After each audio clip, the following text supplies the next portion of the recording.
நம்மள நிறைய பேர் பங்கு சந்தைகள்ல பங்குகள் வாங்கி அதுல நஷ்டம் அடைஞ்சிருப்போம். இந்த பங்கு மார்க்கெட்ல ஒரு பெரிய ஹைப்ல போக போகுதுன்னு எல்லாரும் சொல்றதை நம்பி நாமளும் அந்த பங்கை வாங்கி பெரிய வீழ்ச்சியை கண்டிருப்போம். இதோட விளைவா பங்கு சந்தைகள்ல பங்குகள் வாங்குறதே வேணான்னு சொல்லி அதெல்லாம் விட்டு வெளியவே வந்திருப்போம். ஆனா இந்த வீடியோல பங்கு சந்தையில பங்குகள் வாங்குறது எப்படி அதுல நஷ்டப்படாம நம்மள பாதுகாத்துக்கிறது, இந்த போலியான வதந்திகளை நம்பி ஏமாறாம இருக்கிறது எப்படின்னு சொல்லி எல்லாருக்கும் புரியுற மாதிரி இந்த வீடியோல நம்ம பார்க்கலாம். சரி, வீடியோக்குள்ள போலாம். நாம சாப்பிடுற பெரிய பெரிய பீட்சாக்கள் விற்கக்கூடிய கம்பெனிகள்லயும் ஆன்லைன் ஷாப்பிங் பண்ற கம்பெனிகள்லயும் நம்மளும் பங்குதாரரா ஆக முடியும். சாதாரண மக்களும் பங்குகள் வாங்குறது மூலியமா பணம் சம்பாதிக்க முடியும். ஆனா அதுல நிறைய ரிஸ்க் இருக்கு. அதெல்லாம் முழுசா தெரிஞ்சுக்கணும் அப்படின்னா ஒரு அடிப்படையில இருந்து நீங்க முதல்ல தெரிஞ்சுக்கணும். உதாரணமா, ஒரு டீ கடைக்காரர் நல்ல பிசினஸ் போய்கிட்டு இருக்க, அவரோட பிசினஸ் அடுத்த கட்டத்துக்கு அவரு கொண்டு போகணும்னு விரும்புறாரு. அவரோட கடையை ஏசியா மாத்தணும், எல்லாரும் வந்து உட்கார்ந்து டீ சாப்பிடுற அளவுக்கு சிட்டிங் பெஞ்ச், சேர் இந்த மாதிரி எல்லாம் ஹைடெக்கா பண்ணணும்னு விரும்புறாரு. ஆனா அவர்கிட்ட அவ்வளவு பணம் இல்ல, பேங்க்குக்கு போக விருப்பம் இல்லை, ஏன்னா இன்ட்ரெஸ்ட் அதிகமா கொடுக்கணும் அப்படின்னு. இந்த நிலைமையில அவர் என்ன பண்ணுவாரு? இந்த சூழ்நிலையில அவர் ஒரு ஐபிஓ பண்ண முடிவு பண்ணுவாரு. ஐபிஓ அப்படின்னா நீங்க எல்லாரும் சின்ன சின்ன ஒரு பங்குகள் கொடுங்க, நான் என்னோட கடையோட ஷேர் கொடுக்கறேன். அதாவது நீங்களும் ஒரு ஓனர் மாதிரி, எனக்கு ப்ராஃபிட் வந்த உடனே, அதாவது லாபம் வந்த உடனே நான் அதுல உங்களுக்கும் பங்கு தருவேன். இதுதான் பங்குதாரர், அதாவது ஐபிஓன்னு சொல்லுவாங்க. இப்போ இந்தியாவில் எக்கனாமிக் growth ரொம்ப அதிகமா இருக்கு. எல்லாருமே இந்த ஷேர்ஸா வாங்க ஆரம்பிச்சிட்டாங்க. 3 பெரிய ஷேர் வேல்யூ இருந்தா அதுல ஒண்ணு இந்தியாவோட தான் இருக்கு. இந்த ஐபிஓங்கிறது ஒரு பெரிய கடல் அலை மாதிரி. இது இப்போ எல்லாரையுமே இழுத்துட்டு போகுது. அதாவது எல்லாருமே இதை யூஸ் பண்ண ஆரம்பிச்சிருக்காங்க. சாதாரண மக்கள் கூட இந்த ஷேர் வேல்யூ என்ன அப்படின்னு தெரிஞ்சுக்கிட்டு எல்லாருமே ஷேர்ஸ் வாங்க ஆரம்பிச்சிட்டாங்க. வெளிநாட்டுக்காரங்க கூட இந்தியாவில் அதிகமான ஷேர் வேல்யூஸ் இன்க்ரீஸ் பண்றாங்க. அதாவது நிறைய முதலீடுகள், பங்குகள் வந்து வாங்குறாங்க. அதனால ஐபிஓ ஃபிளட் மாதிரி ரொம்ப அதிகமா வருது. சின்ன இன்வெஸ்டர் ஆனா அவர் ஒரு பெரிய கம்பெனியோட ஓனராக கூட வாய்ப்பு இருக்கு. உங்களோட ஒரு 1000 ரூபாய் பெரிய கம்பெனியோட ஒரு இன்வெஸ்ட்மெண்டா இருக்கும். இந்த சின்ன பங்கால உங்களுக்கு ஒரு பெரிய கம்பெனியோட ஓனர்ஷிப் கிடைக்கும். பங்கு ரொம்ப சின்னதா இருந்தாலும் உங்க பேர் ஓனர்ஸோட லிஸ்ட்ல வரும். 2, ரிஸ்க் குறைக்க டைவர்சிஃபிகேஷன் வேணும். அதாவது நிறைய கம்பெனிகளில் கொஞ்சம் கொஞ்சமாக இன்வெஸ்ட் பண்ணால் சில கம்பெனிகள் லாஸ் ஆனாலும் சில கம்பெனிகள்ல இருந்து ப்ராஃபிட் வரும். 3வது ரொம்ப முக்கியமான விஷயம், ஒரு கம்பெனியை பற்றி முழுசாக தெரிஞ்சுக்காம, அதாவது உங்களோட ஃப்ரெண்ட்ஸ் சொல்கிறாங்க, உங்கள் தெரிஞ்சவங்க சொல்கிறாங்க, இவங்கெல்லாம் இன்வெஸ்ட் பண்ணியிருக்காங்க அப்படின்னு மற்றவங்களை நம்பி நீங்கள் அந்த கம்பெனி மேலே இன்வெஸ்ட் பண்ணாமல் முழுசாக நீங்கள் சொந்தமாக அந்த கம்பெனியை பற்றி முழுசாக தெரிஞ்சுக்கணும். சரியான கம்பெனியை செலக்ட் பண்ணால் ஃபியூச்சரில் நல்ல ரிட்டர்ன்ஸ் வரும். உதாரணமாக இன்ஃபோசிஸ், டிசிஎஸ் இதுல எல்லாம் ஆரம்பத்துல ஷேர்ஸ் வாங்கினவங்க இப்போ வந்து கோடீஸ்வரங்க. இப்போ இந்த பங்குகள் வாங்குறதுல இருக்க மிகப்பெரிய ரிஸ்க் என்ன, நீங்க ஏமாறக்கூடிய வழிகள் சிலதா பார்க்கலாம். முதலாவது ப்ரமோட்டர் எக்ஸிட் ஸ்ட்ராட்டஜி. அப்படின்னா ப்ரமோட்டர் உங்க ஃப்ரெண்டா கூட இருக்கலாம். அவர் வந்து இந்த கார் இப்போ ரொம்ப நல்லா டிமாண்டிங்ல இருக்கு, நீங்க இந்த காரை வாங்குங்கன்னு சொல்லுவாங்க, நீங்களும் வாங்கிடுவீங்க.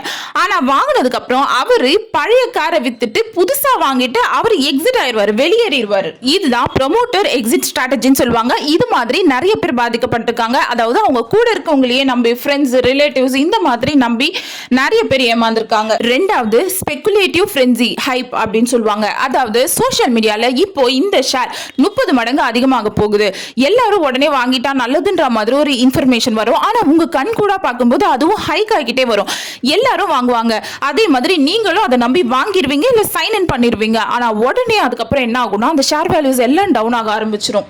இந்த ஓவர் ஹைப் அப்படிங்கிறது கேரண்டி ப்ராஃபிட் கிடையாது, அது ஒரு கிரவுட் எஃபெக்ட் மாதிரி தான். அதாவது ஒரு லக் மாதிரி தான். ஈஸியா சொல்ல போனா எப்ப வேணா போயிடும், எப்ப வேணா வரும், கேரண்டி கிடையாது. ஏற்கனவே ஷேர் மார்க்கெட்ல ட்ரேட் ஆயிட்டு இருக்க பெரிய பெரிய companies like Infosys, TCS, Reliance இந்த மாதிரி கம்பெனிஸ்லாம் புதுசா ஷேர் வேல்யூஸை வெளிவிடும் போது, அதாவது ஐபிஓவை வெளிவிடும் போது மக்கள் பழைய ஷேர்ஸ்ல இருக்க அமௌண்ட்டை எடுத்துக்குவாங்க. அப்போ செகண்டரி ஷேர் வேல்யூ வந்து குறைய வாய்ப்பு இருக்கு. காரணமா ஒரு ஃபெஸ்டிவல் வருது, அந்த ஃபெஸ்டிவல்ல நீங்க பட்டாசு வாங்க மட்டும் மொத்த பணத்தை செலவழிக்கிறீங்க அப்படின்னா மற்ற செலவுகளுக்கு உங்ககிட்ட பணம் குறையும் இல்லையா? இதே மாதிரி தான் இதுவும். இதுதான் லிக்விடிட்டி ட்ரெயின்.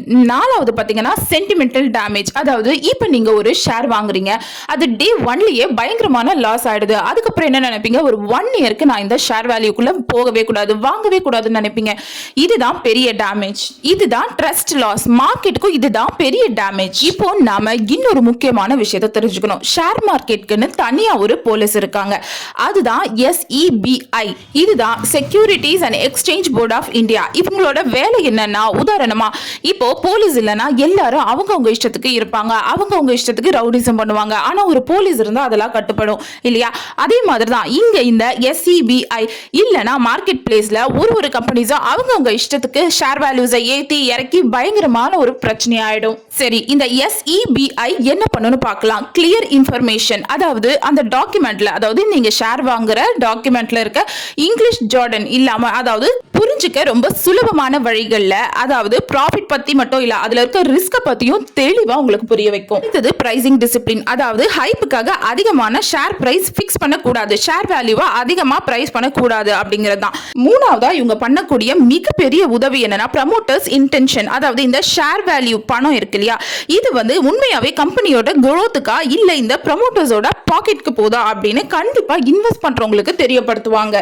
நாலாவது என்னன்னா, ஆல்ரெடி வாங்கின ஷேர்ஸா மானிட்டர் பண்றது. இப்போ ஆல்ரெடி வாங்கின ஷேர்ஸோட பணம் உண்மையாவே அந்த ப்ராஜெக்ட்டுக்கு போதா இல்ல வேற இடத்துக்கு டைவர்ட் ஆகுதா அப்படிங்கறத இந்த SEBI செக் பண்ணி சொல்லுவாங்க. கடைசியா ஹைப் கண்ட்ரோல், அதாவது ஒரு ஷேர்ஸை பத்தின விளம்பரமோ இல்ல ஏதோ ஒரு விஷயமோ ரோட் ஷோவோ வெறும் நல்ல விஷயங்களை மட்டும் தான் சொல்லுவாங்க, அதாவது ப்ராஃபிட் வர விஷயங்களை மட்டும் தான் சொல்லுவாங்க. ஆனா இங்க நெகட்டிவ்ஸையும் ரிஸ்கையுமே போல்டா சொல்லணும் அப்படிங்கிறதுக்கு இவங்க ரொம்ப ஹெல்ப்பாவே பண்றாங்க. சரி, இந்த வீடியோவோட இறுதி கட்டத்துக்கு வந்தாச்சு. ஷேர்ஸ் வாங்குறது அப்படிங்கிறது ஒரு நல்ல வாய்ப்பு தான்.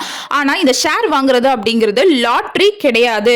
இத தயவு செய்து ஞாபகத்துல வச்சுக்கோங்க. இது வந்து ஒரு லக்கும் கிடையாது. அதனால ஃபண்டமெண்டல்ஸை பார்த்து தான், அதாவது ஒரு கம்பெனியோட அடிப்படையை பார்த்து மட்டும் தான் இன்வெஸ்ட் பண்ணணும். இல்லனா இந்த ஹைப்ல சிக்கலாம் அப்படின்னு நினைச்சுக்கோங்க. அதாவது இந்த பேராசை காட்டுற ப்ரமோஷன்ல நீங்களும் ஒரு பலியாட சிக்கிக்க அதிக வாய்ப்பு இருக்கு. நீங்க ஏற்கனவே ஷேர் வேல்யூஸ் வாங்கி எக்ஸ்பீரியன்ஸ் பண்ணிருக்கீங்களா? அதுல ப்ராஃபிட் ஆச்சா இல்ல லாஸ் ஆச்சா?